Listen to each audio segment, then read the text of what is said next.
Clock. I take it that all connections are working as far as we're aware. So good morning and welcome to this virtual meeting of Midlothian Council, and a special welcome, of course, to Stuart Mackenzie, the new councillor for Midlothian East, whom I very much look forward to working with. Members are aware that they should mute their microphones and only activate them when invited to speak. Once you finish speaking, please remember to once again mute your microphone. Members who wish to speak should do so by using the raise hand function and lower your hand once you speak. With regard to some reports on the agenda, it may be necessary to ask members to vote. Votes will be taken by way of a roll call. The minute will not include the roll call vote unless a member has been successful in moving a roll call vote in terms of standing orders. The public part of this meeting is being recorded, and a copy of the recording may be uploaded to the Council's website. There is also a private part of this meeting at the end, and it will be necessary for councillors to re-enter Outlook and join the private part separately. So there will naturally be a break between the public matters and the short private item at the end. Should the meeting last more than 2 hours, it's my intention to have a break around that mark for 15 minutes and, if necessary, repeat that again after another 2 hours. Apologies. Do we have any apologies? Verona. Absence from Councillor Alexander and from Mr. Bourne and Mrs. Morton. Right, so Stuart, these are the education representatives who have attendance rights and speaking rights at the council. Okay, order of business. There is a change to the order of business in that there is an emergency motion which I intend to take at the beginning of the meeting in the usual place. There's also an additional paper which is 8.12 on the subject of roads, which you should all have had sight of. Declarations of interest. Members should declare any financial or non-financial interest they have in terms of the business for consideration, identifying the relevant agenda item and the nature of their interest. And this you may do at any time in the meeting if you become conscious that you have an interest. Councillor Curran. Thank you, Provost. I'll declare an interest and recuse myself from item 8.7 due to my business interests in the taxi trade. Thank you very much. There have been no deputations. We move on to the minutes of the prior meeting on Tuesday, the 11th of May.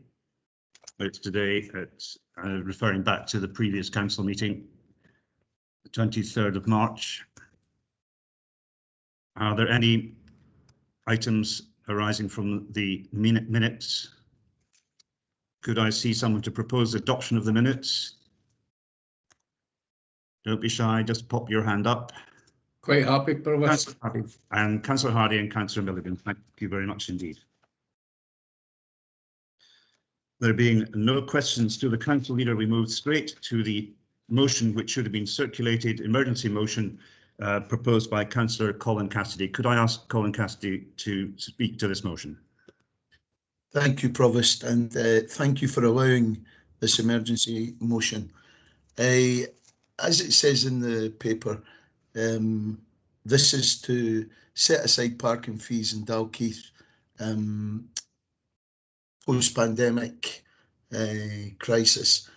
We had a freeze on parking fees in Dalkeith during the pandemic, the main part of the pandemic, and it proved very successful.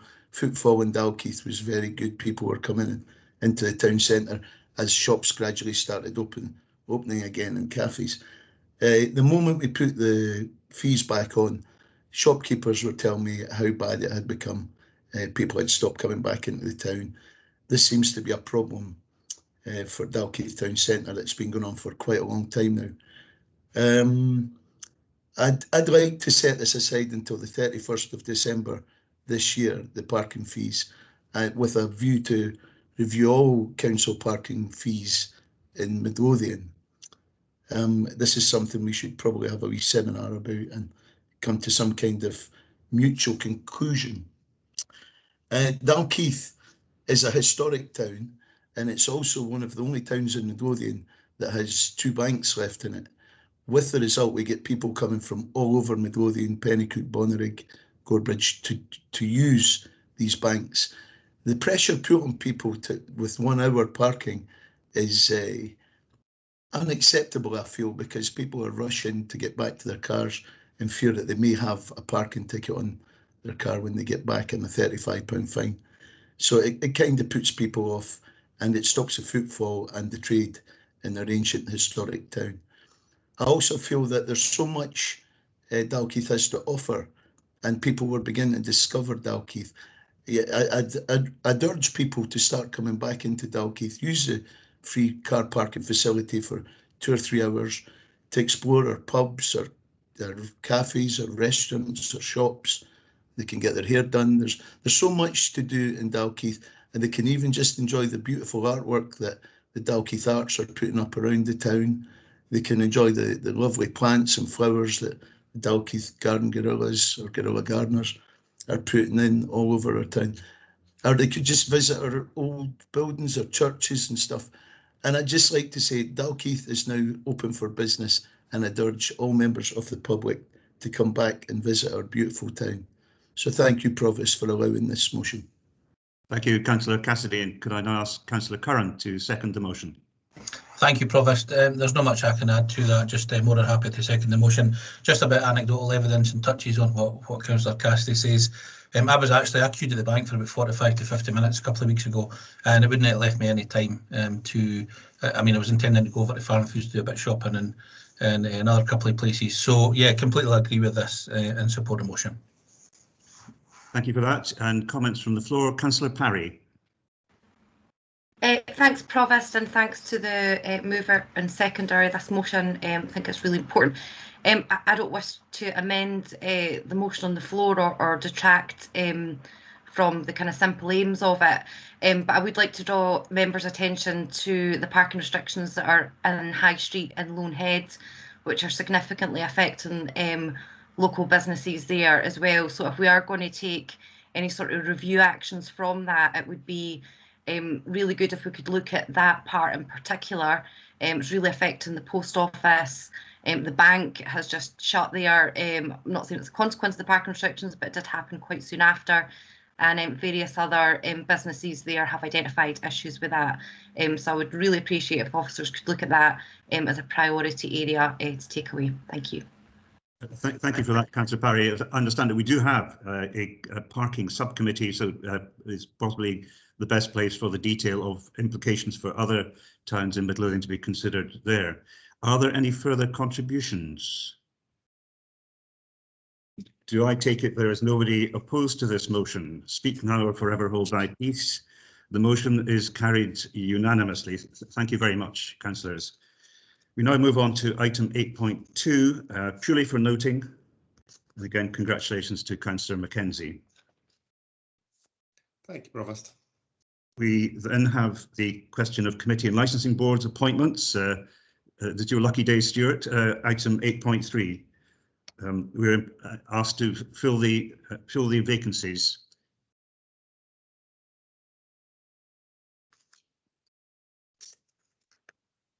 Provost, do you want me to speak to this point on the agenda? Evan, yeah, thank you. Sorry, this is a further procedural report for members to consider today following the election of Councillor Mackenzie, as you say, and the required appointments to fill the different committee vacancies and the licensing board also. Section 3.1 of this report notes that Councillor Mackenzie is appointed to the General Purposes Committee and the Planning Committee directly. And in terms of the scheme of administration for the Council, one position requires to be filled on the Local Review Body and the Appeals Committee and the Petitions Committee, respectively.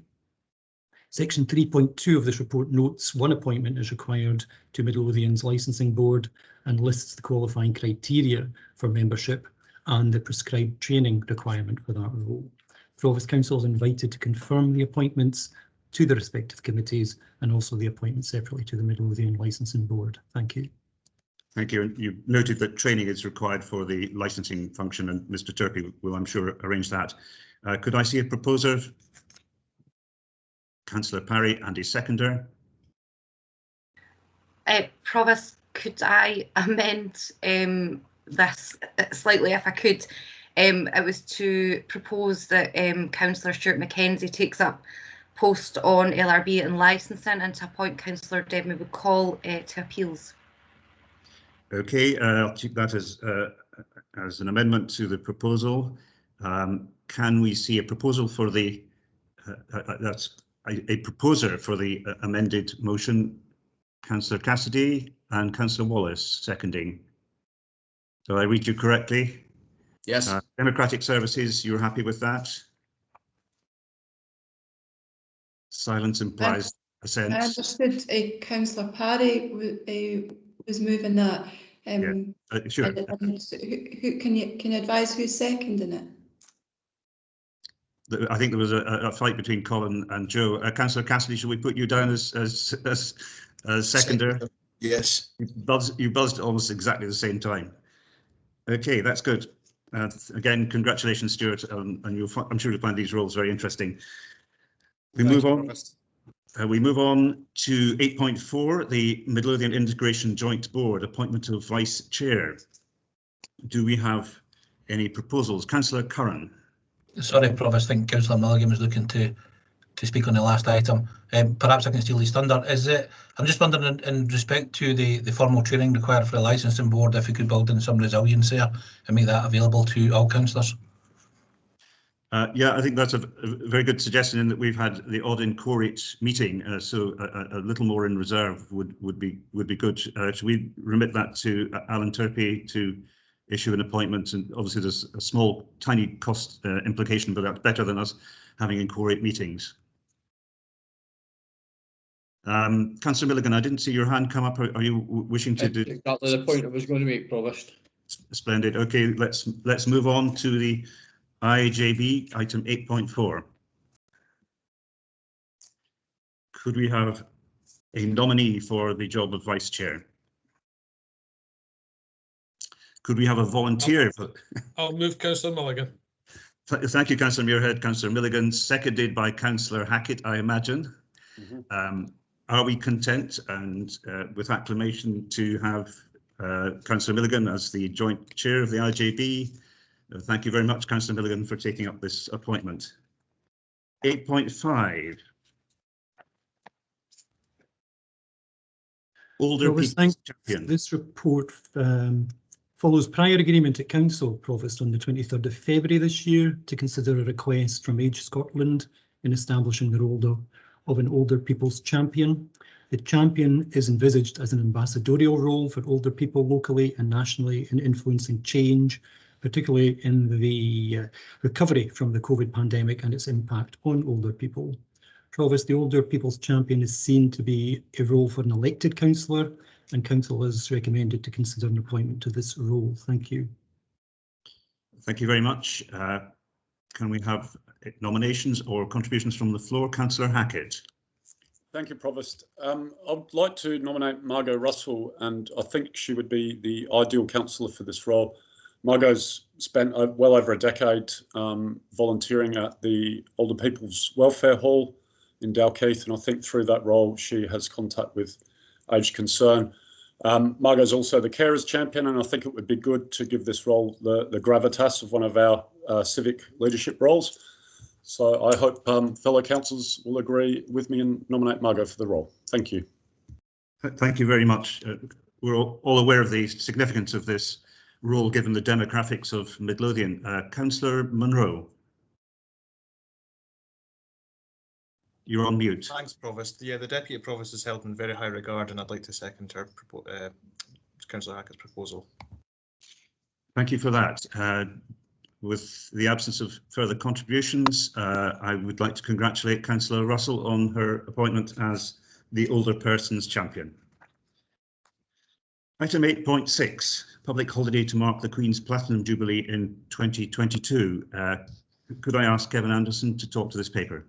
Thank you, Provost. Her Majesty the Queen will achieve her 70th anniversary as monarch in June 22, as you say, and as this is the first time the milestone will have been reached, commemorations are being arranged to celebrate the event, and the UK government is introducing changes to bank holidays over the weekend of the 2nd of June, and with an additional day being introduced and an existing bank holiday change being made to the 3rd of June 2022.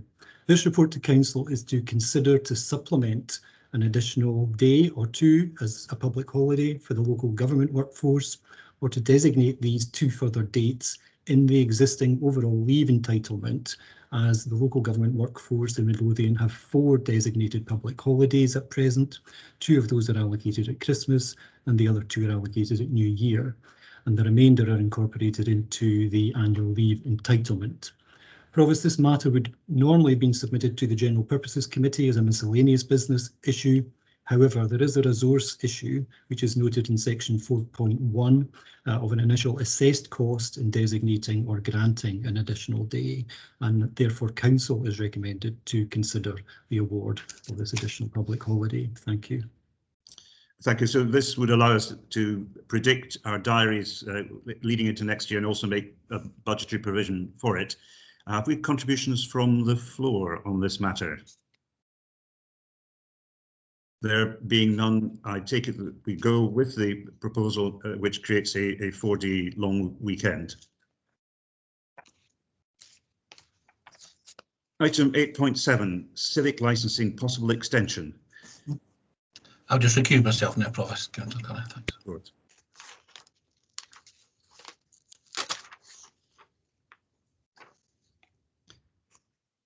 Can I ask Kevin, therefore, to speak to this proposal? My colleague, Mr. Turpey, is to introduce this item, Provost. Thank you. Good day.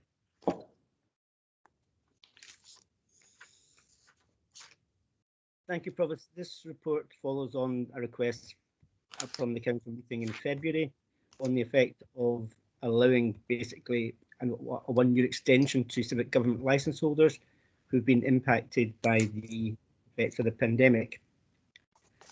And the first point to note is that most of our civic government licences are already for 3 years, which is the maximum length of time for a licence in terms of the Civic Government Scotland Act. So we couldn't offer an extension. We would have to allow a renewal application for 1 year without a fee, if that were to be the will of the Council. Some licences are for 1 year, and that's basically the vehicle licences for taxis and public hire cars.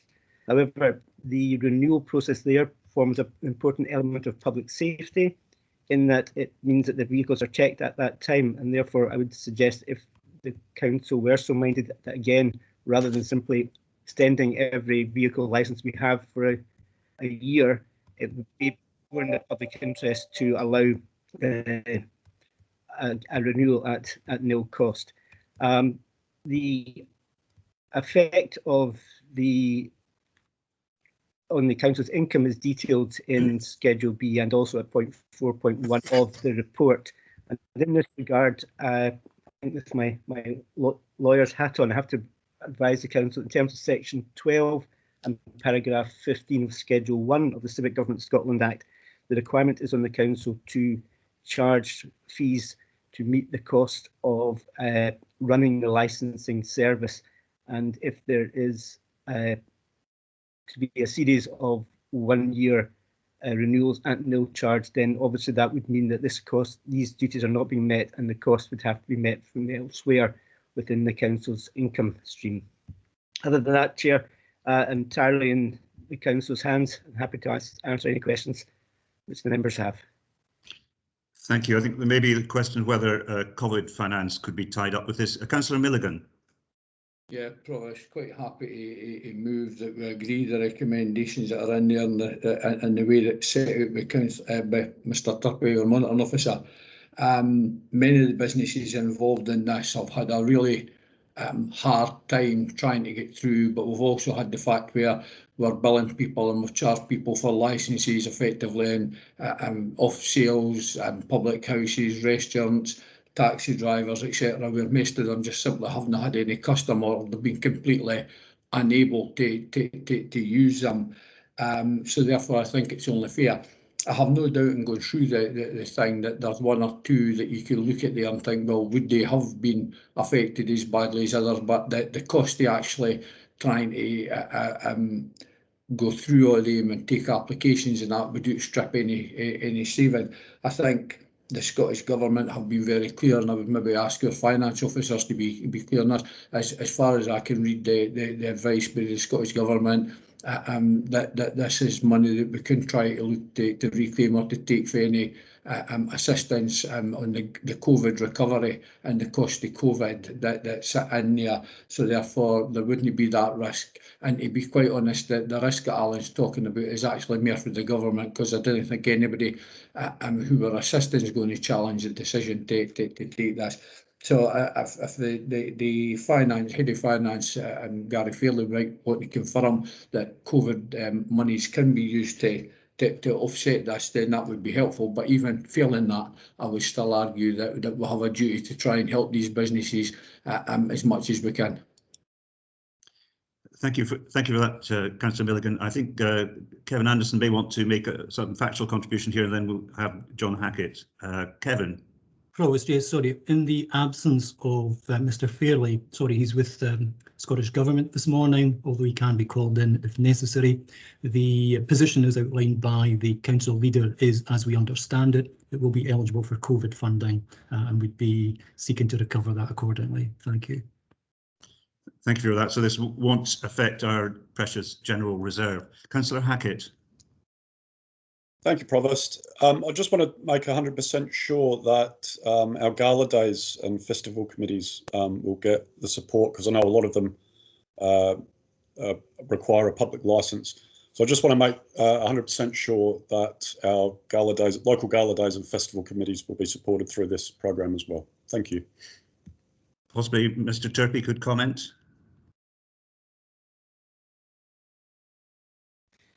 Certainly, Chair. I think there's a mixture of licences held by the Gala Day committees. Some will have a public entertainment licence for 3 years, so they would automatically get the benefit if the council were to allow the year extend the year free renewal. In some other cases, and this the Gala Days will apply for a temporary public entertainment licence on an annual basis. We are still charging for those from other people, so there may be cases. Not all Gala Days. If Gala Days have got different types of licence, then at the moment they would be treated differently. Yes, is there any possibility we could cure that by slightly amending this proposal?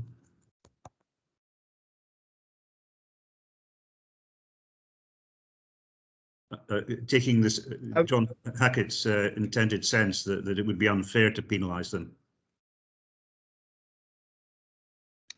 Yes, Chair. I suppose the difficulty is if we then have, I suppose, more commercial organisations coming in, we then have to draw the distinction. We can't. I wouldn't recommend to the council to allow every temporary public entertainment licence for 2021 to be given on a free basis. We have, for instance, Let's Rock Scotland, who will be coming in looking to make a substantial profit from there. Perhaps if we can agree that it would be for any local Gala Day committees only to cover that for Councillor Hackett's position. Can I also maybe just ask, and that's something if we can take it offline, Provost, with perhaps with yourself to work out how best to actually implement the year's extension, whether we effectively give people a grant of the money, the cost of their licence application fee.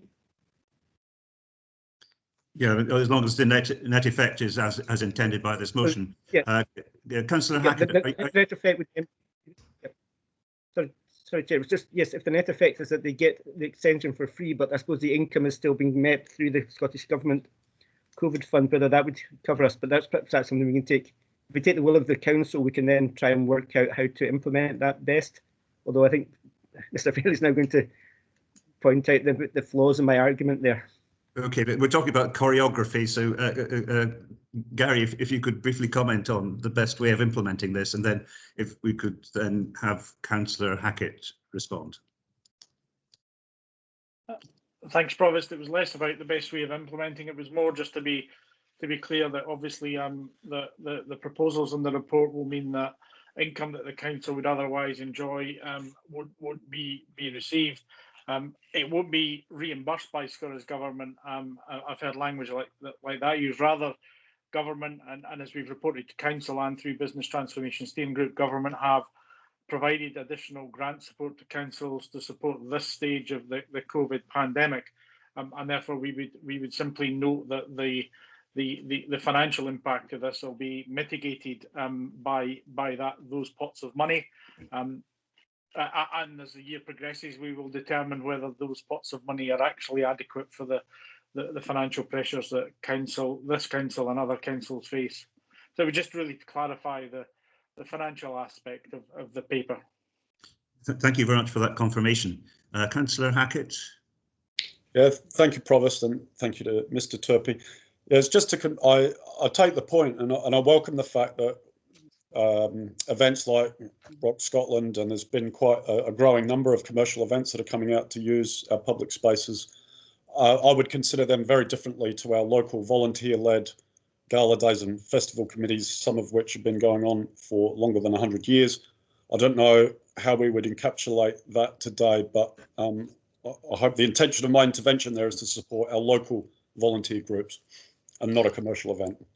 Thank you, sir. The challenge perhaps for Alan Turpie and myself is to find a form of words that puts that into effect without creating any anomalies. On that basis, are we happy to adopt the proposal at 8.7? There being nem con, could we ask for Stephen Curran to rejoin the meeting?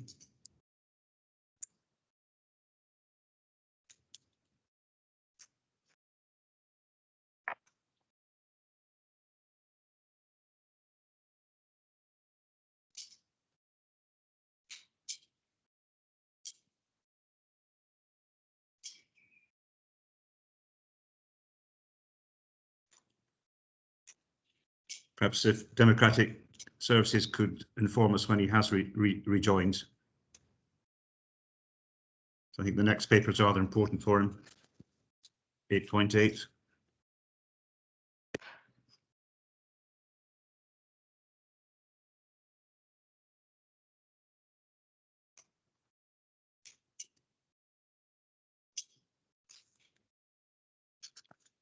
That's Councillor Curran rejoined the meeting.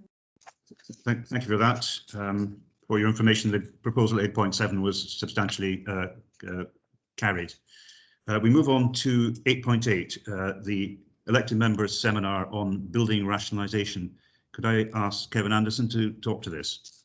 Thank you, Provost. This report recommends the scheduling of an all-member seminar. This follows a report and presentation to the Business Transformation Steering Group, where a blended working operational model for the Council's workforce was outlined in our new ways of working post-pandemic. That in turn requires the rationalisation of our empty building assets and consideration of how we divest from these. And to the purpose of the seminar, we'd be considering the options and opportunities presented for members and to Midlothian's communities. Thank you. Thank you. My understanding, there is no decision already taken. There's nothing happening that would predicate the result of this seminar. Could I ask Councillor Parry to contribute? Thanks, Provost. Yeah, I welcome the seminar and a chance to discuss this further, having had a first glance at the plan at BTSG just last week.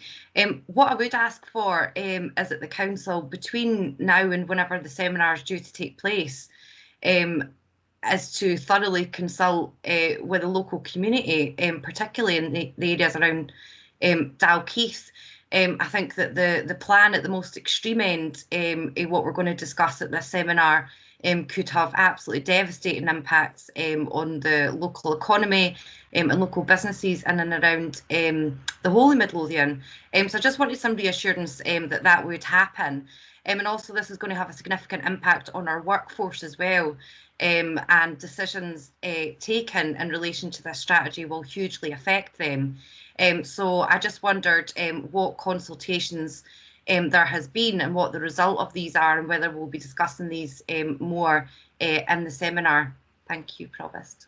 I guess that's a really sort of chicken and egg question. Do the councillors lead and then consult, or do we consult and then lead, or do we try and do both things at the same time? Kevin Anderson. Thank you, Provost. So yes, we have extensive workforce information through the consultation and indeed managing our remote workforce through this past year. There is that learned experience and we continue to do so in terms of learning from that. But certainly the staff have been extensively consulted through our line management, our HR, also our union colleagues, and we've shared that information across the piece as well as commissioning Nesta, who delivered that people-powered aspect at BTSG, and I'm sure willing to assist in this seminar as well. Relative to the community input, that's absolutely agreed, and a certainty in terms of any forward planning of proposals that come from the seminar. There are previous iterations of this kind of redevelopment that have been considered before and can be brought to the seminar. So certainly just, yes, we would be covering those aspects that Councillor Parry would anticipate and expect of us to make this a worthwhile exercise. Thank you. Thank you. And Councillor Milligan? Yeah, thanks, Provost. I think I take what Kevin's saying there, that there has been quite a lot of consultation within the council staff, but there still seems to be a feeling with some staff there that the message isn't disseminating right down. There's also that feeling within the trade unions that there are some managers that aren't disseminating that information down and making sure staff are fully briefed on what's happening. The second thing that seems to be raising by some areas of the council, I'm not saying a lot of them, is effectively making sure we have a duty care for our staff, whether they're working at home, whether they're working in a pavilion, whether they're going along to a local school, community centre, or whether they're in an office. And that's making sure that they have the right equipment around them, whether that's chairs, desks, etc. And quite clearly, I think there's still a bit of work to be done on that. And I think it would be good to hear at the seminar what we intend to do to make sure that that our staff that are working in different settings are fully supported and have the right equipment and material to make sure they can do so safely and effectively.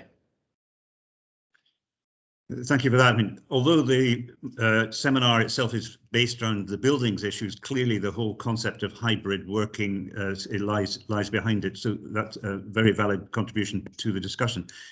Do I see anyone who will propose that we hold this seminar and then a secondary? I'm happy to move it. It was Councillor Parry who initially asked for this. So I suspect that she'll be wanting to move, but I'll either move or second, Provost. Okay, and Councillor Winchester? Yeah, sorry, I'll second Councillor Milligan's proposal there. Thank you very much. Thank you very much for that. And so we move on to 8.9, the local housing strategy report for decision. And Kevin Anderson, can I ask you to lead on this? Thank you, Provost. So further to the agreement at Council in November 2020, the then draft local housing strategy was subject to consultation and engagement with our communities, our stakeholders, and indeed our service users. The strategy that's submitted to you today has also been peer reviewed by another local authority and within Scottish Government also. And the version that you have today includes the feedback and contributions we received from elected members at the most recent council seminar held on this matter on the 22nd of April. The local housing strategy is a statutory requirement for submission to Scottish Government on a 5-yearly cycle. However, it also provides us locally with housing needs and demands assessment across all tenure types. The strategy is comprehensive, but it also contains measurable outcomes, which are summarised in section 3.7 of the cover report. It also informs the resources bid, which will be contained in the Strategic Housing Investment Plan, which in turn will be submitted to Council later in this year. And in appreciation of the depth of this document, an easy read version is presently being provided. The last local housing strategy achieved outcomes in the delivery of social rented housing stock for the council, but also for local housing association providers.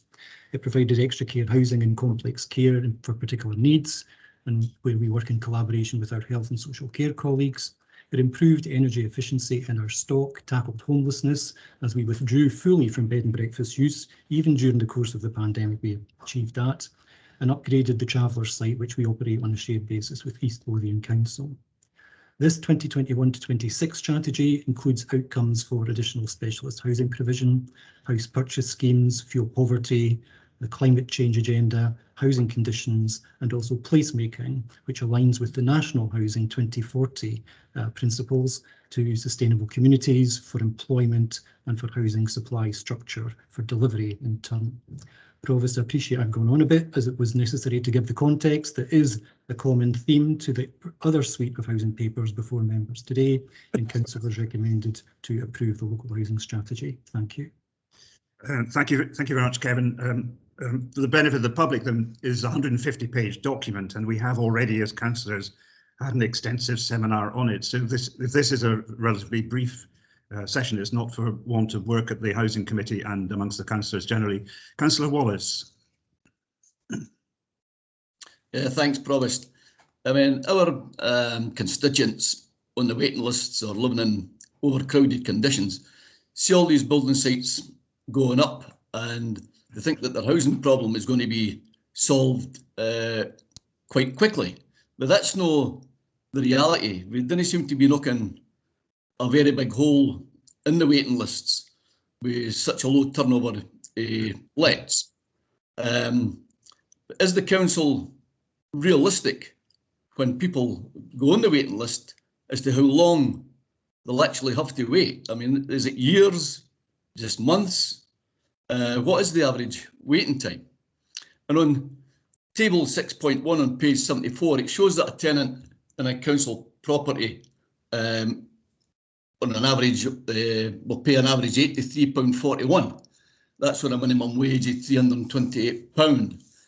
But whereas if they went into a private let, they would pay £219.25, which is roughly 67% of their income. Can I suggest that the Midlothian Council apply to Scottish ministers to be designated as a rent pressure zone to alleviate our housing problems and get private rents down to a more realistic and affordable level for our constituents? Thank you, Councillor Wallace. Obviously, Edinburgh's had a long debate about having a rent freeze areas. Kevin Anderson, would you like to respond to that?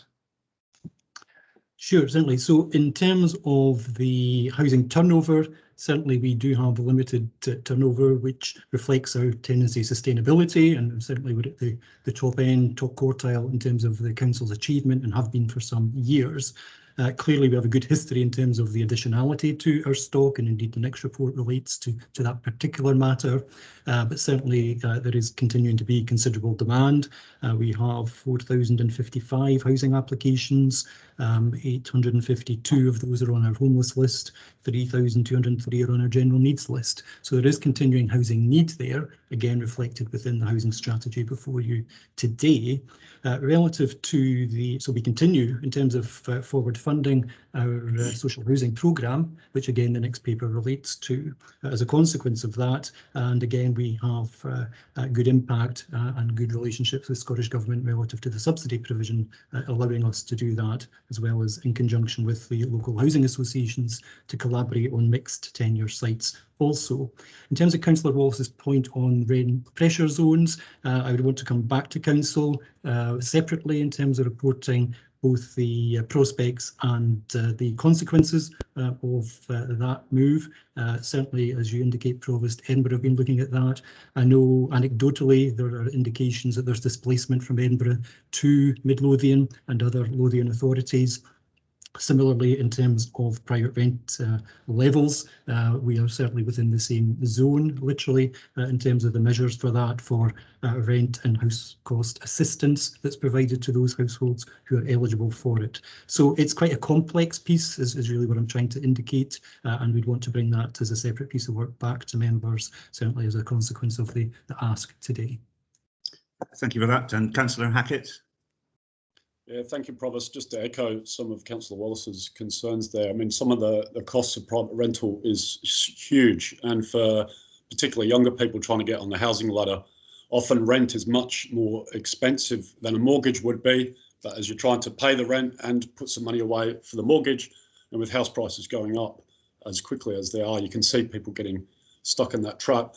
I'm minded as well that there's almost an off-the-shelf proposal ready. I know Pauline McNeill, MSP, did a lot of work. I think they labelled it the Mary Barber Bill, but looking at some sort of control over private rent. So I think any intervention, and I'd welcome Kevin Anderson coming back with more detail that we could look at as a council. Thank you.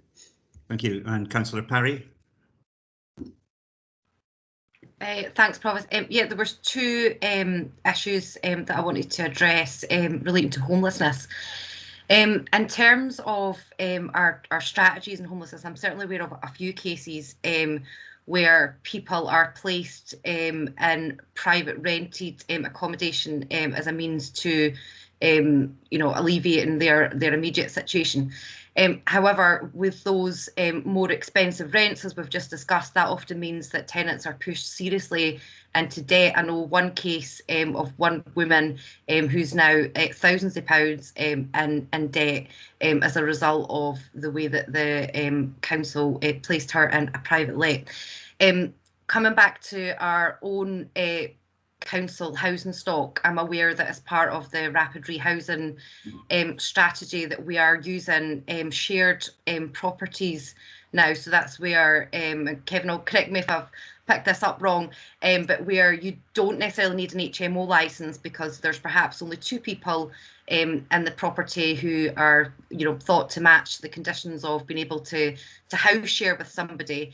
That has often meant that the council has to make quite expensive modifications to properties, and I'm aware of at least a few failed tenancies that have happened that way.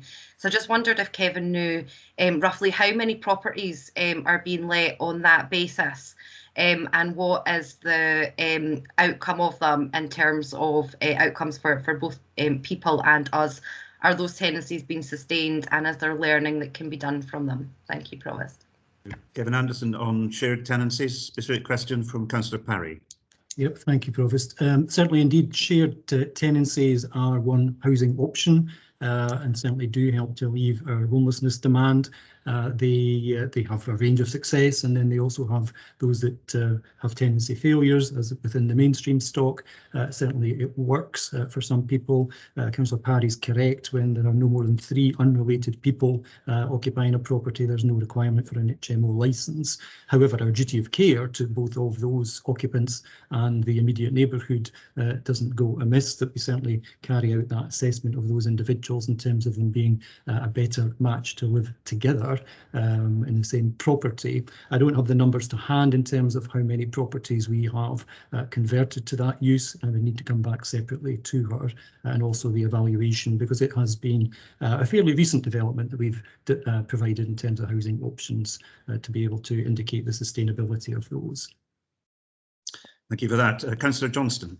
Sorry, Provost, I didn't get an answer to the first question, which was about the council using private lets for homeless accommodation. Apologies, I'm remiss.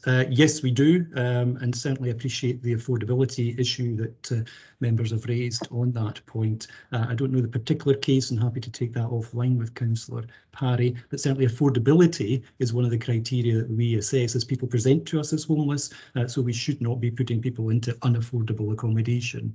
Clearly, we appreciate people's circumstances, determine what that affordability is for them, if they're unemployed, if they're working and so on, but we do need to take account of those factors. It is a statutory requirement of us, so happy to look at the particular case or cases that Councillor Parry has cited here today. Thank you. And then Councillor Johnson. Thank you very much. There was a couple of things. There's no any mention of the caravan parks that we've got in Midlothian, and there's quite a few of them.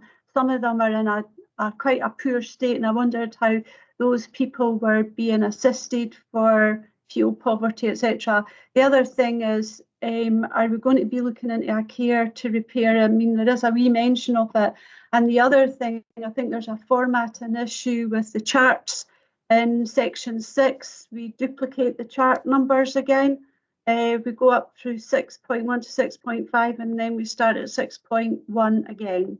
I think they need to be sorted out. Thank you.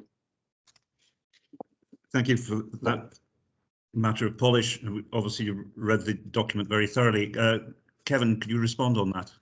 Yes, thanks. So clearly we'll fix that formatting matter, and appreciate Councillor Johnson's highlighting that issue. I think we thought we'd fixed it from the draft at the seminar. In terms of the mobile homes, they are addressed under separate legislation that's managed through our Environmental Health Service, but certainly in terms of the residents there, again, there are a range of supports that we have provided previously and can continue to do so where those are required. Certainly we're conscious from the profiling of occupants there that it's predominantly an older demographic and those who are subject to fuel poverty and restricted income, unearned income, who are predominantly occupying that kind of accommodation. We don't see that as being a permanent or housing solution for people, so certainly we do engage with those residents there. In terms of other opportunities for them. In terms of our own traveller site, we have addressed those very points that Councillor Johnson raises in terms of the shared site we have with East Lothian, with improvements to our traveller site to take account of energy efficiency and also upgrading of a whole range of facilities there. Thank you. One of the points that came... Provost, I didn't hear about the care to repair, sorry. Apologies, I didn't write that on my list. So we have looked at care for repair in the past, and we've certainly made that provision through social enterprise previously, but it wasn't found to be cost effective, so that scheme did end, but we can certainly revise and look at that again, because it has been some years since a care and repair project was assessed, and bring that back to council in terms of evaluating options on that. Thank you very much. And one other thing, Councillor Wallace brought up the waiting times. You know, that's what people really want to know when they apply for a house. How long will they wait? And to say to somebody, well, how long is a piece of strings, like a slap in the face? So, and if you've got really demanding house and need in your home, like a very disabled child that you have to fireman's lift up the stairs to the bedroom and the toilet, etc., I really think people need to have a rough idea when they can expect some state assistance to manage their lives much better. Thank you, Councillor Johnson. So in terms of estimated waiting times, certainly that's dependent on people's individual housing choices. And I do recall after the housing seminar that we had, we shared what we call the housing pressure indicators to people, and what we do when we sit down with individual applicants and homeless presentations in terms of what the prospects are for rehousing on a permanent basis. So I know we've shared that information, and that is indicative of the turnaround times and availability of housing to help people inform them about their housing choices for permanent rehousing. I don't want to publicise those here because we keep those as working documents for us, although we have shared those with elected members. We don't put them out into the public domain, other than speaking to people individually about their particular circumstances and indicating waiting times as a consequence of that. Thank you. Councillor Milligan.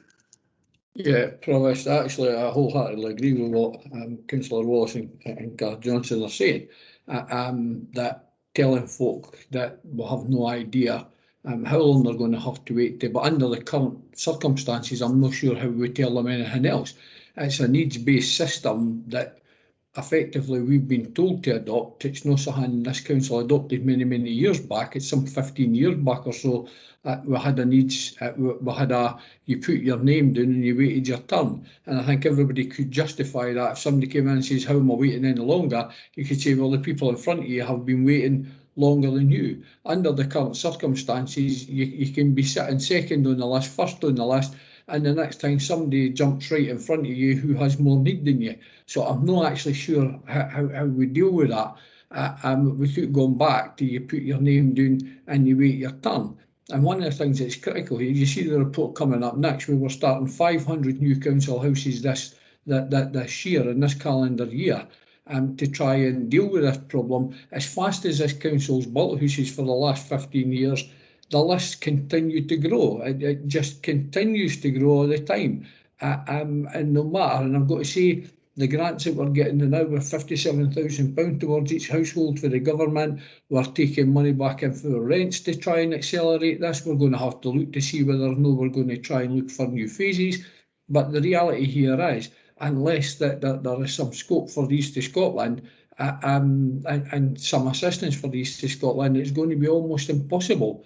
Some of the stuff that we're taking and the areas that's mentioned where we're building all these new houses, there's 25% of them affordable. I think for the last 20 years I've asked the question, what does affordable housing mean? And I'm not actually sure what it does mean. I don't think anybody can answer that.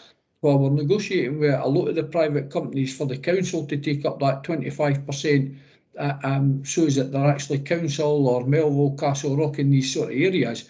The reality is the waiting list continues to grow, irrespective of what actions this council takes and how quickly it builds houses. No matter how much money the Scottish Government help with this, we just seem to be always at the lag. And until such times as we'll have another, and I'm not going to say I've got the answer to it, another way you'll be able to build and allocate houses, then I think it's got to continue along that line. Yeah, thank you. I mean, we're all struggling with the fact that we have a build target of 165 a year, and yet the waiting list is 3,000. And indeed, the year past March 20, we only built 29, although there's quite a lot of stuff in the work in progress, as the next paper will demonstrate. One of the issues that came out at the seminar was the very low turnover of Midlothian council houses, partly a reflection, of course, we're a very desirable area to live in.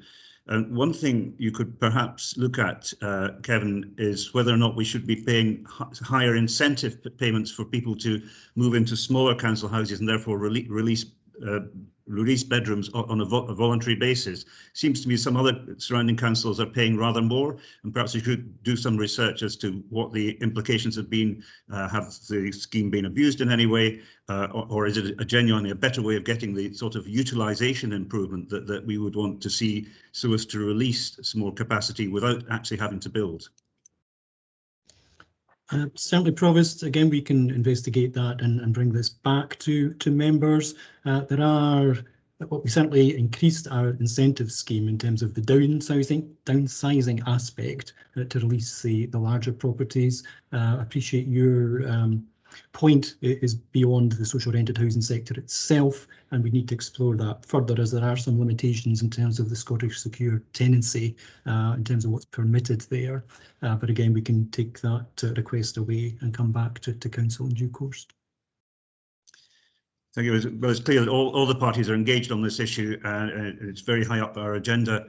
There being no other comments, this is a report for decision. We need to approve the local housing strategy. Could I see a proposer? Councillor Curran. Thanks, Provost. And just to formally recognise that the issues that have been raised, so can we formally move the report, with also note that a future paper to come back on the point that Councillor Wallace raises regarding the rent pressure zones, the care for repair and the incentives best practice. Thank you very much for that summation. Kevin, you're clear on that? Yes, thank you. On that basis, can I see a proposer? Happy to move, Provost. Thank you, Councillor Milligan, and the seconder, Councillor Curran. Thank you again. Kevin, the Council House Building Programme, item 810, at page 185. Thank you again, Provost. So the annual progress report provides an update on the status of the Council's social housing programme. Section 3.1 details the original phase 1 and 2 of that project.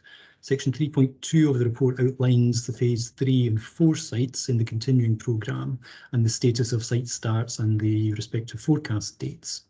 The programme procurement process is also referenced in the report, and affordable housing provision that we will receive from external developers in direct purchases.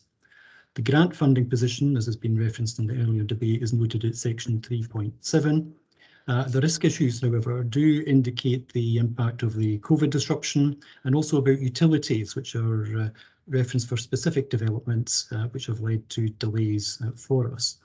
The adoption of the Passive House standard with other energy efficiency and energy supply solutions will support our sustainable development and the Council's climate change declaration. The housing programme itself is appended to the report, and Provost, appreciate there's a lot of detail in that, and it may be beneficial to brief all members either at a seminar if wished or separately to the political groups if preferred on the programme delivery. Otherwise, Council is recommended to note this report. Thank you. Thank you very much for this report, which responds to concern that there might be some serious slippage in our council house building programme. Do we have questions from the floor? Councillor Milligan. Yeah, Provost, it's not a question, it's just a comment. Whilst there is slippage there, I mean, I think in the circumstances we can understand why, but the reality here is, as Cross Party, we've asked for everything that can be brought forward as fast as possible to be brought forward in the capital plan to help sort of get people back into work. And there's probably nothing more important than our council house building programme. And absolutely we should be looking any of these that we can get any further forward into the quarters, 2s and 3s, Kevin. That's exactly what we should be doing here, and we should be trying to push on with this to make sure that we start to address some of the problems that we have with housing. Yeah, and as you're aware, the council has considered buying private sector developments should there be a drop in demand in the private sector. Kevin, we're going to be looking at this in the audit committee at some stage, looking at the financial aspect of it. But one question in my mind, a sort of monitoring question, is how much does it cost us to build a council house at the current time? And looking at the numbers, I suspect it's now well over 200,000 if full value for the land is included and the Scottish Government grant is taken into account. And this may inform whether or not we try and do deals with house builders, or whether we continue to have a dedicated council house building programme in quite the form we have it. Thanks, Provost. So probably on average, as you say, taking account of all costs, the Section 75s, because the HRA pays its share in relation to that, just so we have that on record. Also in terms of land conditions, land purchase, because clearly from the first 2 phases, we've been utilising council land. But again, I say the HRA pays to the general fund for that land. But we're having to look at the market relative to that, which in turn, as you say, then looks at the best value of direct purchasing from private developments. And we're doing that to a greater and lesser degree in terms of some wholesale purchase. And we've had some of those in recent weeks actually coming through too. So this will add to the total respectively. And so in terms of average cost, you're probably not far off taking all of those costs into account, because certainly our unit cost without land costs is about 125 to 150, which bears good comparison in relation to the market, which is our starting point for negotiations clearly with other providers too. But going forward, I think you indicated we will have to buy land at full value. Yeah, that's certainly the potential, and again, that's part of what the forward funding, and I know you've referenced in terms of the financial statements some of the capital spend in previous years, but that was taken into account to land purchases and construction costs, albeit there were 29 new builds from the year of 1920. We did have, in addition to that, 44 buybacks, but we still had construction costs, land purchases and Section 75s to pay, which equated to that £18 million. Thank you for that. Councillor Curran. Thank you. Just a comment, really, Provost. Kevin, this is multi-million pound spend, significant investment by the council. We need to be doing everything we can to, when we're procuring these contracts, to support local employment and local apprenticeships, in Midlothian specifically. So just to note that point. Thank you. Yeah, just to reassure, clearly community benefit is part substantially in all the contracts and tenders that we issue out, and indeed we keep track of what's actually been derived and the outcomes from those too. Thank you again for that. This is a report for noting. Unless Councillor Curran, his hands down, wants to speak further, we move on to this, turning into the Kevin Anderson show. Another paper, a very important topic, the Homeless Prevention Fund, 8.11. Promise I see Councillor Johnson wanting to come in. Councillor Johnson, I'm sorry, I missed your hand. Sorry, everybody knows I'm not too well today, but in this report we call Pathhead Pithead. Can we get that changed? Yes. I too noted that, having once put out a leaflet in which I put 3 H's into Pathhead instead of 2. I'm quite sensitive on that, and as the Community Council meets tonight, I'm very grateful for you for pointing that out. Thank you. Thank you. Yes, we'll fix that typo. My apologies for that. 811, Kevin.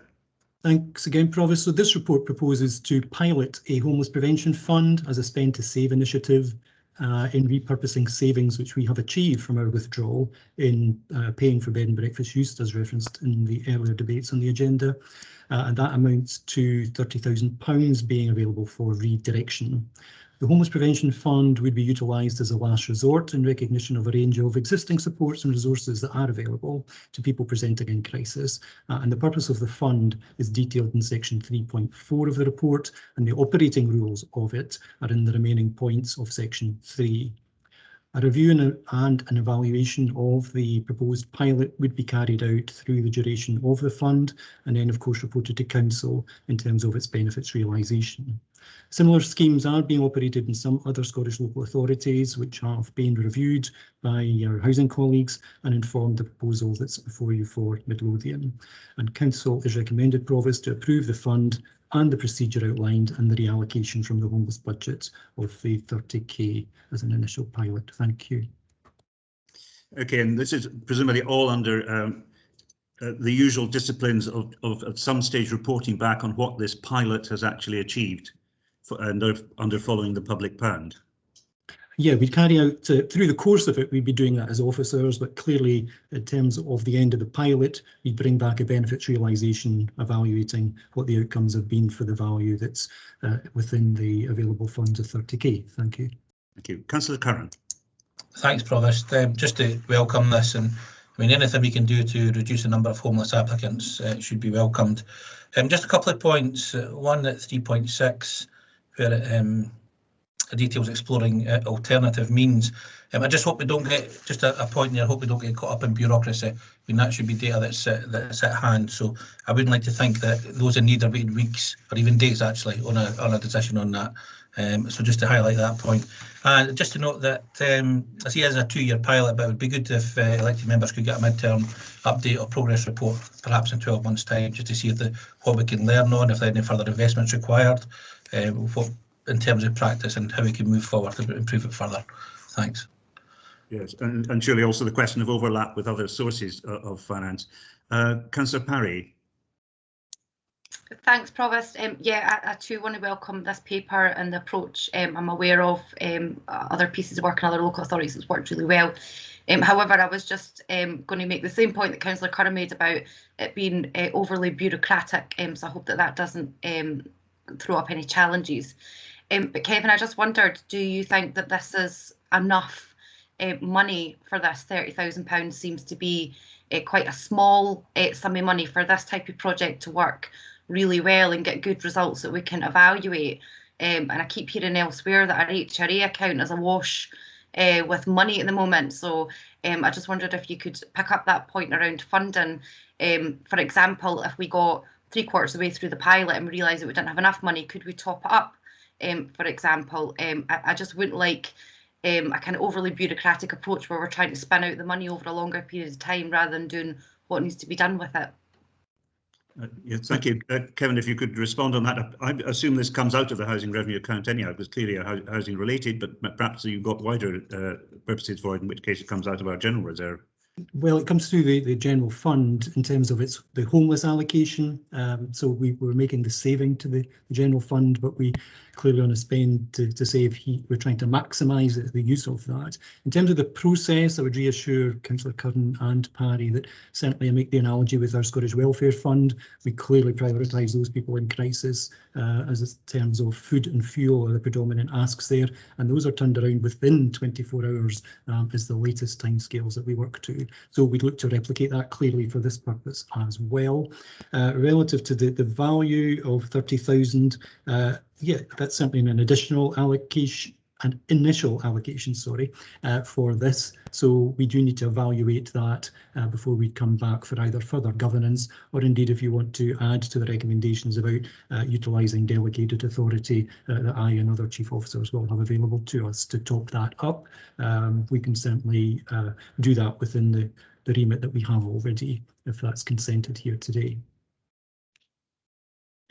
We would again, of course, as has been made the point, we would avoid duplication in terms of the likes of welfare fund and social work crisis funds. Also, that would be part of our part of the check-in process that we have, and that's already done. There's a read across through welfare fund too, so that we indicate to other services and supports that are available through the council and third sector where any clients are known to us in whatever capacity, so that we're making sure we maximise any interventions there. Yeah, so this is very much for those gaps that need a rapid and a flexible response and not covered by existing provision. And I guess it fits the old criterion of a hand up rather than a hand out, because it's going to bridge towards a better long-term position for the clients. Thank you. Councillor Johnson. Thank you. I just wondered, you know, sometimes people fall through the net for one reason or another, and maybe for they're going to be short in their mortgage for the next 2 or 3 months. Would that be an example that you would help out? Kevin? Thanks, Provost. I wouldn't want to be prescriptive, but certainly we've indicated some of the sort of scenarios, and that could be one of those which would qualify here. And certainly it is going to be those who are in crisis, and I know those who present to us are there, but that varies, as I know Councillor Johnson will appreciate. We have, just to relay, for instance, we come in, we're supposed to get prior notification to any evictions taking place, either in the private or the social sector. Doesn't always happen, and certainly we've intervened in the past and made use of available money that I have as delegated authority to keep somebody in the house, to buy us the time, literally, to be able to deal with those sort of cases. So yes, we wouldn't want to, as I say, be prescriptive about the limitations on this, but it is the last resort, as members have made clear to us today. Thank you for that. There being no further comments, could I have a proposer that we adopt this policy? The development of the Homeless Prevention Fund. Proposed by? I'm happy to propose it. Thank you, Councillor Parry, and seconded by, I think, Councillor Cassidy was slightly quicker on the draw. Thank you both very much. We have the additional paper 812, Accelerated Roads Capital Programme. Does anyone need any time to locate this document? Again, silence implies assent. Could again ask Kevin to speak to this paper largely on the subject of potholes and residential streets. Provost Derek Oliver is going to give me respite on this one. Thank you. Okay, well earned. Derek. Thank you. Good morning, councillors. The report before you today recommends that council agrees to an additional capital expenditure of £5 million spread over the current and next financial years. Its purpose is to deliver an accelerated resurfacing programme for the unclassified roads network with a focus on residential streets within Midlothian. Roads condition is measured by the Scottish Road Maintenance Condition Survey arranged by the Society of Chief Officers for Transportation in Scotland. Technology is used to record parameters such as smoothness, rutting, surface texture and surface cracking. The data is then processed to calculate a road condition index, green, amber and red. As illustrated at section 3.3 of the report, the achievements in our classified road network, with it being prioritised within each annual capital programme, is being overshadowed by the figures of the declining unclassified network. Annually, there is an average capital spend of approximately 20% of the capital roads resource on residential streets. With potholes and defects otherwise temporarily repaired from revenue budget, this proposal will require an addition to prudential borrowing to permit the council to undertake permanent infrastructure improvements targeted where required most and mitigate costly failure-led responses. The proposal has been formulated to enable the programme to be delivered internally, with complementary restructure of the roads operations team taking place to create a career path and structure for Midlothian's young people, for our valued employees, and providing career opportunities across neighbourhood services and our communities with recruitment of additional staff. The programme will see some currently outsourced services such as road lining being brought into the council, expanding our reach and maximising commercialism. At the same time, understanding capacity of the team and plant, the existing annual capital programme will be offered to our framework contractors, assisting businesses and employment as they respond to the pandemic. The programme of targeted streets for resurfacing over the next 2 years will be determined by the Scottish Road Maintenance Condition Survey and Road Condition Index, with full streets resurfaced, including associated footways and footpaths where deemed necessary following inspection. This proposal will see a 7-fold acceleration on residential networks on our current programmes and help address performance and condition on our unclassified roads. Thank you very much, and congratulations on the work that's gone into this. And for a long time, as you know, I've been in favour of using the capital account as much as possible for this purpose. Could I have a contribution from Councillor Hardy? Thank you, Provost. I really welcome this. I mean, this is something that we've been arguing for a number of years, to sort of capitalise some of these road repairs, a much more effective way of dealing with things than the sort of spot repairs on potholes. So this is absolutely fantastic. He's really delighted with this paper. And I think everyone across Midlothian will welcome these repairs. I mean, we've been absolutely crying out for it on some of the unclassified roads. I mean, some of the potholes are so big that you practically need a canoe to cross them when it rains. So absolutely fantastic news. This is going to be a real benefit to our communities. It's going to make our roads safer. It's going to reduce people's damage to their cars. It's going to make everything absolutely better for our local residents in Midlothian. And as the weather improves, more opportunities for them to get out and about. And repaired roads are safer roads. So absolutely fantastic all round. Really welcome this report. Thank you very much, Councillor Hardy, for a new metaphor. I was going to talk about the surface of the moon, but you've got the boats going across the pothole. Councillor Hackett, as Cabinet Member, please contribute. Yeah, thank you, Provost. No, this is good news if it gets passed, hopefully, and I hope it will get passed unanimously as well. If you think about the journey the roads team has been on since this council's been in place, it's been a bit bumpy, but this is I've done a lot of work employing 8 young apprentices recently on a full-time basis. I know the management of the roads team have been doing a lot of work to increase their productivity. The spin-offs from doing this investment is obviously of great benefit to local residents. We're going to see a huge increase in road conditions, but all those details there that Derek Oliver has laid out, upskilling our internal workforce, giving local people job opportunities, and allowing local businesses to come in and support the council in this work as well. I think this is just the right type of borrowing that we need to invest in our county. Thank you very much. Thank you. And Councillor Parry. Thanks, Provost. Yeah, really welcome this paper, Derek. Thanks for taking this work forward, and thanks for meeting with the SNP group over the last wee while about this as well. Just one point to make, really.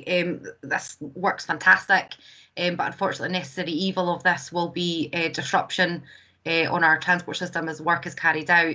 I guess just to ask if you could communicate to ward members as soon as you can, particularly where there's going to be large pieces of work that will affect traffic. And if I could just put in a wee plug, if you could do the loan first, please, and loan head, that'd be much appreciated. Thank you.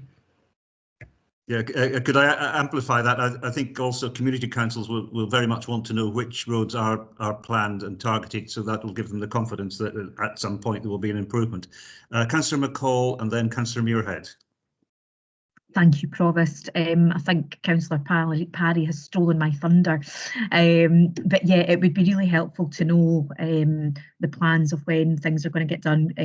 As you know, from the complaints that I've been sending about Morriswood Road, which is the boundary between myself and Pennycook and Councillor Parry and Midlothian West, the amount of complaints that we've had that and the knock-on effect that it's had in Bellwood Road, again, Councillor Parry's ward, and I know that certainly that my ward, the constituents will be delighted, but if we can have some sort of idea of when these works are going to get carried out, so we can give people as much time as possible, that would be great. And thank you for the work that you and your team have been doing over the past weeks, sorting out the craters in the moon and Lowry's Den Road. Thank you. Thank you. Thank you. Councillor Muirhead. Yeah, I'd just like to make a point on this. Obviously, I welcome it in line with the comments that have been made. But one of the things that when we're talking about doing these substantial repairs where sections of the roads is going to be resurfaced and brought up to a very high standard, the most frustrating thing that can happen at the back of that is that the electricity companies, utility companies come in no long after it and dig the road back up again. I know that they've got to be able to do that, but could we be proactive in, you know, going to these companies and telling them where we're doing substantial work and getting some kind of commitment for them that they've no intention of having to do any work on that part of the road for, you know, the next few years, kind of thing. With the exception of any emergency repairs or works that are required, absolutely, Councillor Muirhead, we can tie in with the utility companies. Thank you for that very good suggestion. Councillor Russell. Thank you, Provost. Yeah, obviously we all welcome this report. I know my own constituents will welcome it. Work already happening in Woodburn, and I won't take this opportunity to make a plug for any other roads. I will see Mr. Oliver later. But what I would like to see is a wee bit joined up working between his team, who are doing brilliant work, but also the team, the communication team that puts it out there on the council's website. Because I know there's been a bit of criticism that people not knowing it's happening, and then obviously the guys just all turn up there. And you'd be amazed to see how many people do access the council's website to see what's happening. So if you could do it, if your team can ensure that the communications team actually puts it out, that'd be much appreciated. Thank you. We all seem ad idem. Could we have a proposer for the recommendations? Councillor Hackett, and could I have the honour of seconding this? Those Democratic Services object. And NEMCON, continuing the Latin. So that's time to move on to 8.13, the UK Levelling Up Fund. Kevin, I think you're back on stage. Yes, thank you, Provost. So this report is to inform members of the UK Government's Levelling Up Fund, announced in the spending review, and the opportunity for Midlothian Council to submit eligible grant bids. Section 3 of this report outlines the background detail of the Levelling Up Fund, which is intended to focus on capital investment in local infrastructure, also upgrading local transport and supporting economic recovery. In addition, there is a UK Community Renewal Fund, which is being piloted for communities and other public bodies for skills-based and business projects, which will assist in shaping the UK's Shared Prosperity Fund, which in turn will replace EU structural funds. Excuse me. Both funding streams have a submission deadline of the 18th of June 2021. So the assessment criteria are noted in section 8 of this report for bids which are required to match the index, and a priority banding has been determined for all UK local authorities based on identified need measures, and Midlothian is placed in category 2 from the outcome of that. Midlothian is eligible to submit one transport-based bid and one infrastructure-based bid for regeneration or in culture or heritage as listed in sections 5, 6 and 7 of this report respectively. The Member of Parliament is expected to support the priority project as part of the submission process, and initial discussions have been held on this matter with further contact which will be necessary for any identified bids subsequently. Provost officers have already met on a few occasions with UK civil servants who are managing the funding scheme, and due to the very limited time available, potential projects are not listed in this report, but those being scoped have been on the basis of the GAV value that could be unlocked. So, for instance, in terms of transport, we're looking at orbital travel and transport east to west, Sheriff Hall, the Easter Bush Corridor, the Hill End Junction and pedestrian crossing. In terms of infrastructure, we're looking at vacant land, Vaugrey, Shawfair again separately, the Mayfield Master Plan, Easter Bush Estate and Hill End also. And Council is recommended to agree to submit eligible funding bids and to authorise officers to bid in each category, Provost. Thank you. Thank you very much. And obviously a lot of officer work's gone into this. The impression I get because of the strict deadline is that things need to be, sorry to use this phrase again, pretty much oven ready in order to be eligible. So projects like bypassing Parthead and A68, which has been talked about for 40 years, there's no plan in place for that, so it would be very difficult for us to proceed. So limited room for manoeuvre, but you seem to have plenty of schemes that we've known about for a long time, which can be utilised for this purpose. Could I ask Councillor Parry to contribute? Thanks, Provost.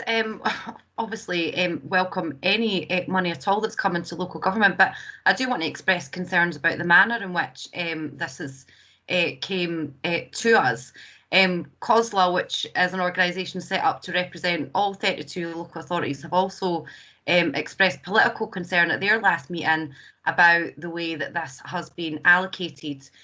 So the UK government set the priority levels without any consultation with the Scottish Government or COSLA, and that means that it has not been done on a basis in which is kind of fairly established. I know that there's lots of significant problems with the COSLA funding formula, but it does take into account deprivation, rurality, a whole number of issues is worked out through that.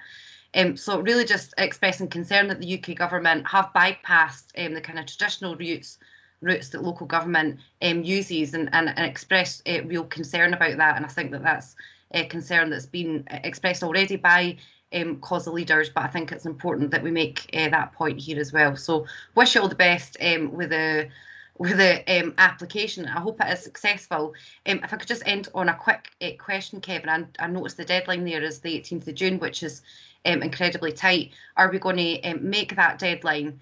Is there any consequences if our bid isn't good enough? For example, can we apply for the second round of funding if we fail in the first round of funding?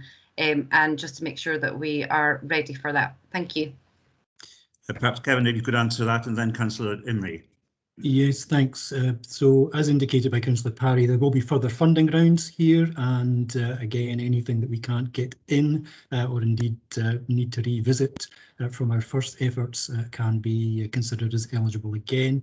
As you've indicated yourself, Provost, we've been looking at those which are oven or shovel ready in order that we can maximise the opportunity to get those bids in.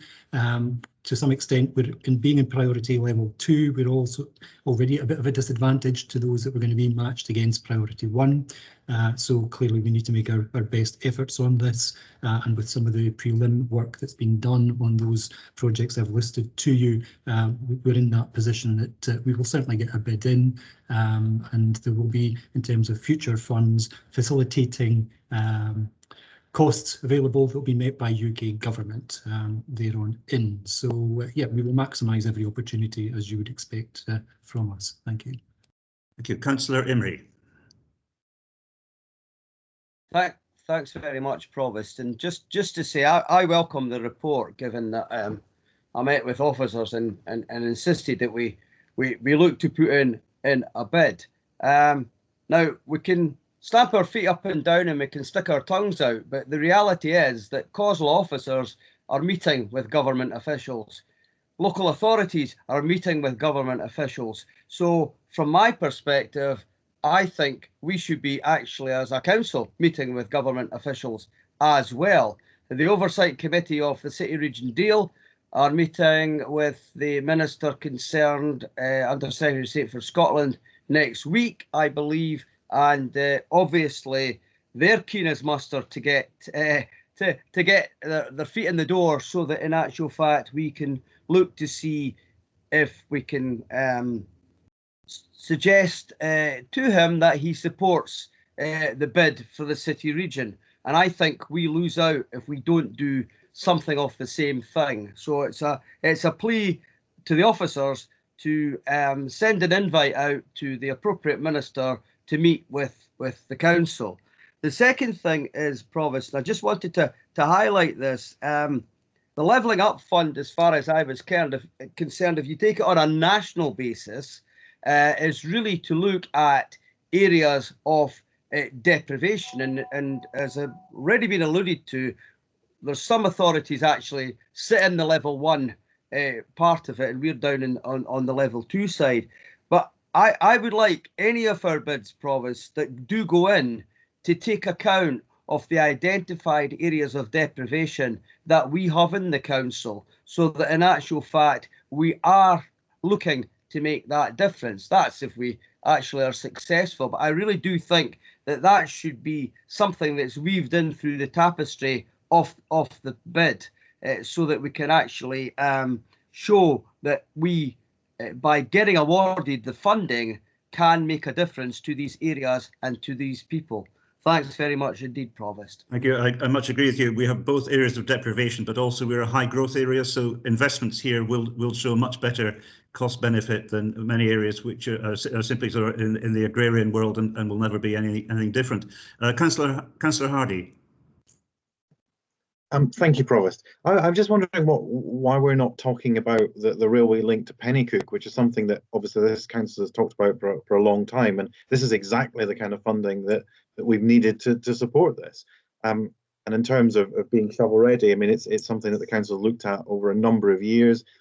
There's large amounts of safeguarded land. There's large amounts of land where existing track beds from previous rail lines already exist. So I don't know why we're not considering a rail link out to Pennycook. I mean, I know it's not feasible with the level of funding to perhaps rebuild viaducts and things, but there is existing track bed, including an existing tunnel under the bypass that would allow a link to go via Lonehead and Roslin to Gaukley Moss, and particularly with a new potential of a new school going to the Gaukley Moss area. That seems a natural place for a rail link to go that would take in areas of deprivation, link up our communities, and ensure that the west of Midlothian has a rail link into Edinburgh as well as the east of Midlothian.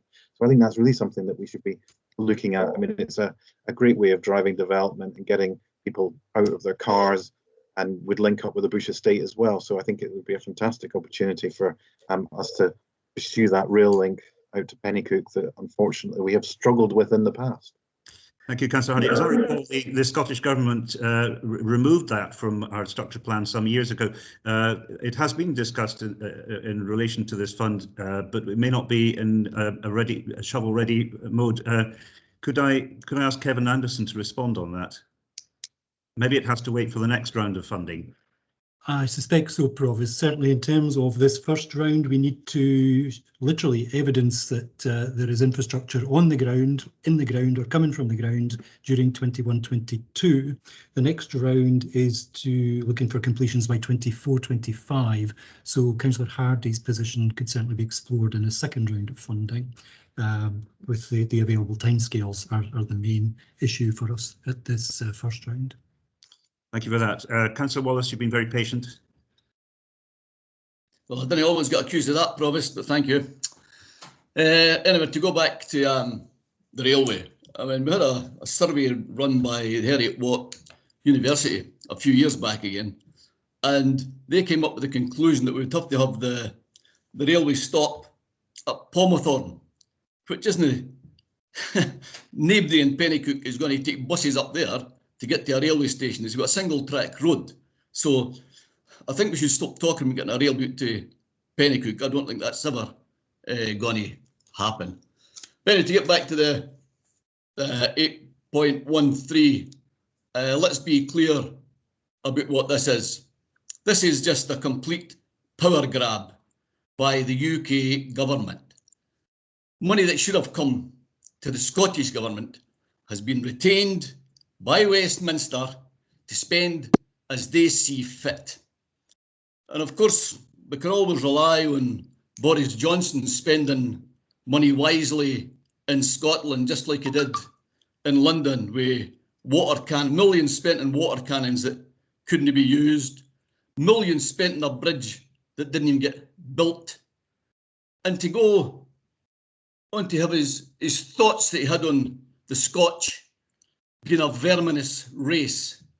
Over and above that, he also came out and said that £1 spent in Croydon is of greater value than £1 spent in Clydebank, Scotland. I wouldn't have had my breath on this, with all the sleaze and corruption that goes on at Westminster. A bunch of chancellors and shysters at Westminster. Didn't have our breaths on that we're going to get any money out of this. And by the way, it's no such a big, huge pocket of money. 4 billion of that money is to go to England. And it says 0.8 is to come to Scotland, Wales, and the north of Ireland. That doesn't mean that half that money, if it was going to be divided by population, Scotland would get half of that money over a 4-year period. There's nothing that says Scotland would get one brass farthing. Not one sentence comes out of that tells us we're going to get any money. So let's not hold our breath and start building bridges and railways to Pennycook on promises made by Westminster. Thank you, Provost. Thank you, Councillor Wallace. Councillor Hackett. Thanks, Provost. I think it's a bit unfair to refer to Owen Thompson as a charlatan, but anyway, I'll leave that with you. I just highlight the point that the Scottish Government has been cutting funding further to local authorities than the Westminster Government had been cutting to it. I think the last time I checked, it's a 2% cut from Westminster to Holyrood, and at the same time, local government had a 7% cut in its funding. All that aside, the fact is there's money available that this council can bid for in an attempt to try and get some investment in the council area and make good on some of the commitments that we have as a local authority. I take some of the points. I'm, as a supporter of devolution, it did raise an eyebrow. But at the end of the day, the UK government fund all sorts of activities up here in Scotland with or without devolution. So I welcome the funding coming in, and I hope other councillors can support it. Thank you.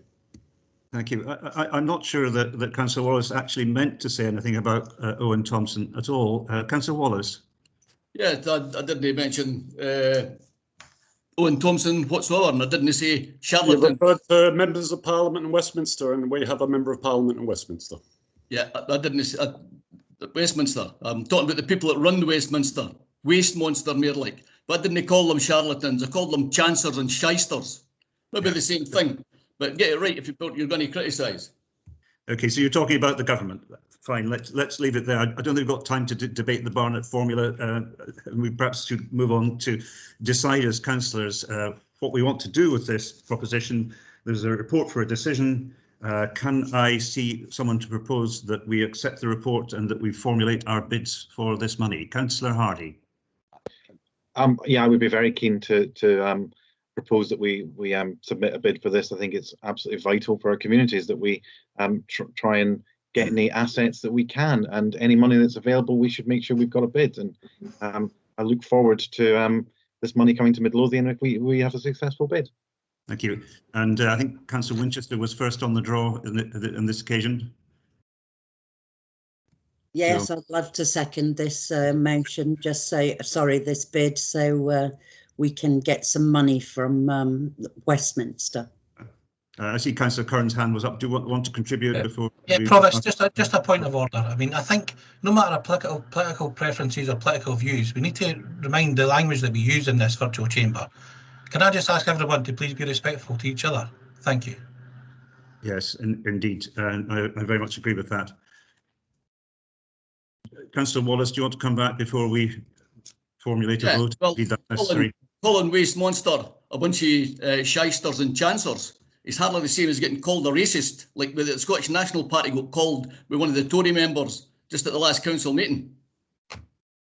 I think you'll find from the minutes that's not exactly what was said, but shall we pass on in the spirit of Councillor Curran's recommendation that we are respectful to each other? Councillor Leigh Douglas. Yeah, hi. I won't expand on this too much, but actually I take great offence to what Councillor Wallace has just said, and in fact has just proved during this conversation that he is clearly very rude and should be respectful to other people. Okay, so I just wanted to make that point, because it's all it is doing is proving the actual behaviour that is inappropriate. Yeah, I mean, from the chair, I don't think this is very edifying for the public. So what I'm going to propose is we have a proposer for this motion and just move on. We've had the proposer, we've had the seconder, and is there anyone wanting to be against the motion? Councillor Leigh Douglas' hand is still up, but I don't imagine she is against this motion. Sorry, Provost, I can't take it down. Sorry. Oh, all right. Okay. Okay. We move on to 8.14. Can I ask Fiona Robertson to talk about purely the consultation relative to the learning estate strategy? Provost and elected members. So the recommendation is that the council is requested to delegate authority to the executive director to undertake statutory consultations required for the implementation of the learning estate strategy, with the exception of projects involving potential school closures. And this report provides the council with an update on the timeline of the school projects included in the learning estate strategy and highlights those projects which require statutory consultation. Section 3 of the report provides information on the various projects planned up to 2033 and those that will require the statutory consultation to be undertaken as part of the establishment of any new schools. Statutory consultations must be carried out in line with the Schools Consultation Scotland Act, and the outcome of each consultation will be reported back to Council for a decision in line with the duties set out in this Act. So prior to undertaking any consultations, the Executive Director will share all documentation with members of the Children, Young People and Partnerships cross-party group, ensuring elected members have sight and can provide comment prior to the commencement of any public consultation period. And just to clarify, as set out in paragraph 3.6, delegation of this authority to the Executive Director includes new schools, an improved ELC provision, and excludes closures of primary or secondary schools. Governance will continue to be sought from the Council to proceed to statutory consultation on any proposed primary or secondary school closures. Thank you. Happy to take any questions. Thank you very much. Obviously, this heavily involves councillors and also very much involves the parents and one expects the children by implication. Is there at some stage some form of communication with community councils who often take a great interest in this?